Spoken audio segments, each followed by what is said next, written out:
Dear students, आज मैं क्रियात्मक अनुसंधान के तहत एक बहुत ही इम्पॉर्टेंट टर्म्स रिसर्च वेरिएबल्स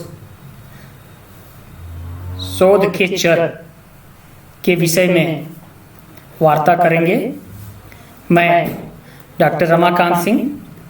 जैसा कि आप जानते हैं कि जो शोध होता है उसमें हम दो या दो से अधिक चर का संबंध देखते हैं। एक चर का प्रभाव दूसरे चर पर आकलित करते हैं और इस प्रकार हम दोनों में संबंध देखते हैं। तो हम आज चर्चा करेंगे कि यह जो चर होता है, चर किसको कहते हैं और ये चर कितने प्रकार के होते हैं। जैसा कि हम जानते हैं कि चर वेरिएबल्स मतलब वेरिएट करना, अर्थात हम कह सकते हैं कि चर उन परिस्थितियों या घटनाओं को कहते हैं जो सदा एक जैसी स्थिति में नहीं रहते हैं, अर्थात वे प्रतिक्षण बदलते रहते हैं। जितनी भी घटनाएं हैं प्रकृति में, जितनी भी परिस्थितियां हैं, वो हमेशा क्षण प्रतिक्षण बदलती रहती हैं। और जब हम कोई क्रियात्मक अनुसंधान करते हैं, कोई एक प्रकार का व्यवहार का दूसरे पर जो प्रभाव पड़ता है उसको हम देखते हैं। जैसा कि हम जानते हैं कि जो व्यवहार होता है मानव का, वह क्षण प्रतिक्षण बदलता रहता है। इसी आधार पर हम कह सकते हैं कि चर से हमारा तात्पर्य प्राणी या उसके वातावरण की उन परिस्थितियों एवं घटनाओं से है जिनके प्रकार एवं परिमाण सदा बदलते रहते हैं। जो चर, जो परिस्थितियां हैं जो हमेशा बदलती रहती हैं, उनको हम चर के नाम से जानते हैं। यह जो चर होते हैं वेरिएबल्स 5 प्रकार के होते हैं। शोध में हम इनको 5 प्रकार से उपकल्पित करते हैं। जो पहला वेरिएबल्स है जिसको हम इंडिपेंडेंट वेरिएबल्स के नाम से जानते हैं, स्वतंत्र चर या अनाश्रित चर के नाम से जानते हैं। अनाश्रित चर अर्थात जो चर किसी दूसरे चर पर स्वतंत्र रूप से अपना प्रभाव डालते हैं, उन्हें हम स्वतंत्र चर या अनाश्रित चर के नाम से जानते हैं। इन्हें हम कई और नामों से भी जानते हैं, जैसे एक्स चर या एक्स वेरिएबल्स या स्टिमुलस वेरिएबल्स या इनपुट वेरिएबल्स या ट्रीटमेंट वेरिएबल्स या एक्सपेरिमेंटल वेरिएबल्स। इन सभी नामों से इसको अभिहित किया जाता है। हम एक उदाहरण की सहायता से इसको स्पष्ट करना चाहेंगे कि ये जो अनाश्रित चर हैं किस प्रकार हम इसको समझेंगे। जैसे मान लीजिए कि आपने जो शोध का शीर्षक लिया, भूगोल शिक्षकों के शिक्षण व्यवहार का विद्यार्थियों की अभिवृत्ति पर पड़ने वाले प्रभाव का अध्ययन। इसमें जिस व्यवहार का प्रभाव पड़ता है उसको हम स्वतंत्र चर के नाम से जानते हैं, अर्थात शिक्षण व्यवहार का।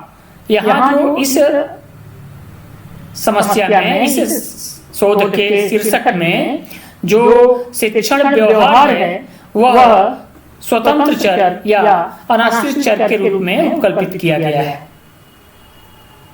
इसी तरह दूसरा जो चर होता है उसको हम डिपेंडेंट वेरिएबल्स या आश्रित चर के नाम से जानते हैं। इसको हम और कई नामों से जानते हैं, जैसे वाइल वेरिएबल्स या रिस्पांस वेरिएबल्स या आउटपुट वेरिएबल्स। इन सब नामों से भी हम इसे अभिहित करते हैं। आश्रित चर से तात्पर्य वैसे चर से होता है जो किसी दूसरे चर पर आश्रित होते हैं, अर्थात प्राणी या वातावरण की जो घटनाएं किसी दूसरे चर पर निर्भर करती हैं उसे हम आश्रित चर के नाम से जानते हैं। इसमें जो आश्रित चर होता है अर्थात जिस पर प्रभाव देखा जाता है उसको हम आश्रित चर के रूप में उपकल्पित करते हैं। अगर हम उसी उदाहरण को लेते हैं, भूगोल शिक्षकों के शिक्षण व्यवहार का विद्यार्थियों की अभिवृत्ति पर पड़ने वाले प्रभाव का अध्ययन। इसमें जो विद्यार्थियों की अभिवृत्ति है वह आश्रित चर के रूप में उपकल्पित की गई है, क्योंकि विद्यार्थियों की अभिवृत्ति पर पड़ने वाले प्रभाव का अध्ययन यहाँ देखा जा रहा है। इस तरह से हम देख सकते हैं कि जिस चर का प्रभाव पड़ता है उसे हम स्वतंत्र चर और जिस चर पर प्रभाव पड़ता है उसे हम आश्रित चर के नाम से जानते हैं। यह जो वेरिएबल्स है वह प्रत्येक समस्या में या शीर्षक में बदलता रहता है। कहीं एक ही वेरिएबल्स, एक ही चर किसी समस्या में स्वतंत्र चर के रूप में होता है, तो जब हम किसी समस्या में उस पर प्रभाव देखते हैं तो वह आश्रित चर के रूप में वहां उपकल्पित करते हैं। जैसे अगर हम एक दूसरा एग्जाम्पल लेते हैं जिसमें विद्यार्थियों की अभिवृत्ति का उनके निष्पत्ति पर पड़ने वाले प्रभाव का अध्ययन। इस समस्या में जो विद्यार्थियों की अभिवृत्ति है उसको हम स्वतंत्र चर के रूप में उपकल्पित किए हैं, जबकि पहले वाले उदाहरण में शिक्षकों के शिक्षण व्यवहार का विद्यार्थियों की अभिवृत्ति पर पड़ने वाले प्रभाव का अध्ययन, वहां विद्यार्थियों की अभिवृत्ति को हम आश्रित चर के रूप में उपकल्पित किए। तो इस प्रकार से एक ही चर दो अलग अलग समस्याओं में अलग अलग प्रकार के चर के रूप में उपकल्पित किया जाता है। इस तरह जो तीसरा चर है उसको हम कंट्रोल वेरिएबल्स या नियंत्रित चर के नाम से जानते हैं। नियंत्रित चर जिसको हम प्रयोग करते समय, शोध करते समय, अध्ययन करते समय नियंत्रण में रखते हैं।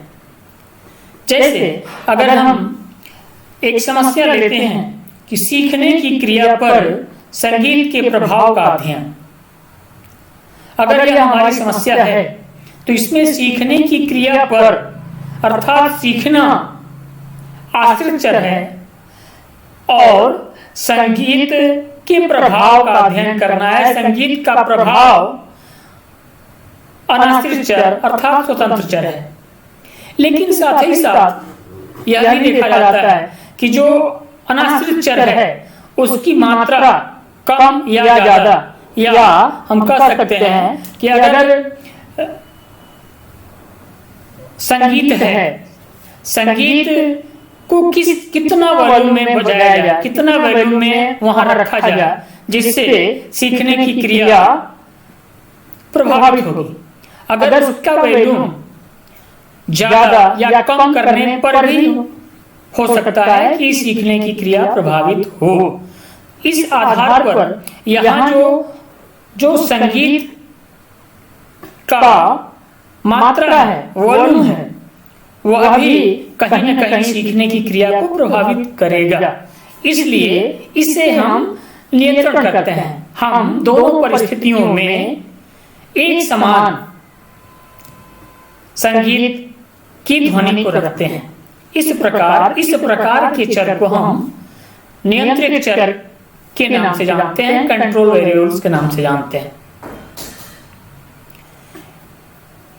इस तरह जो चौथा चर है, वेरिएबल्स है, उसको हम मॉडरेटिंग वेरिएबल्स या परिनियामक चर के नाम से जानते हैं। ऐसा चर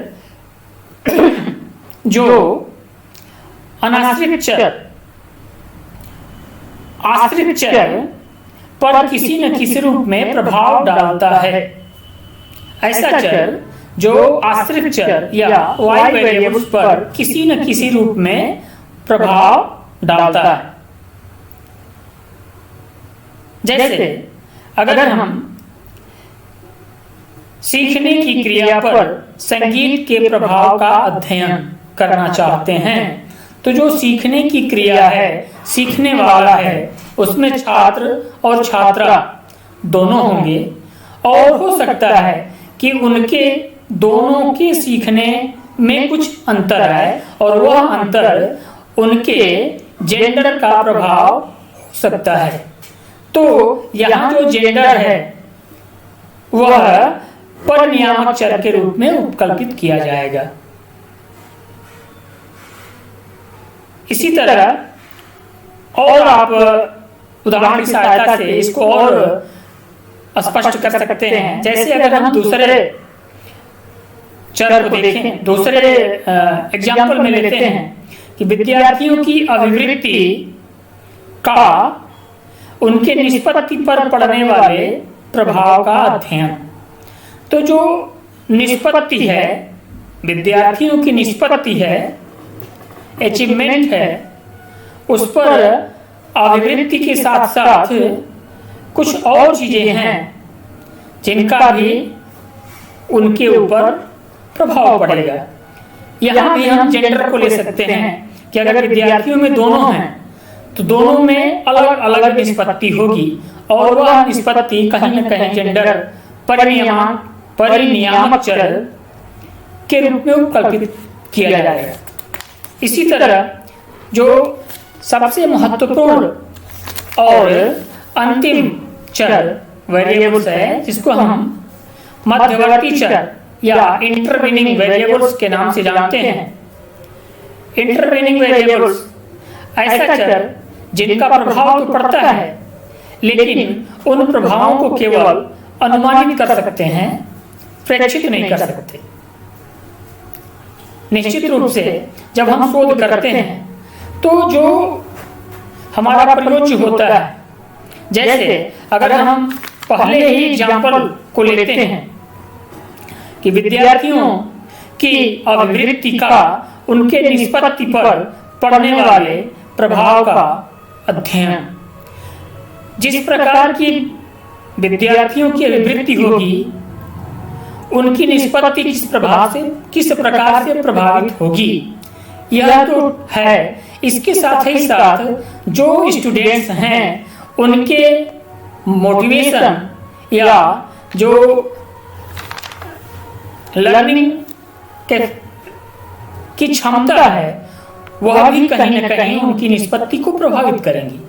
तो इस प्रकार ये मोटिवेशन, लर्निंग को हम इंटरवीनिंग वेरिएबल्स के रूप में उपकल्पित करते हैं।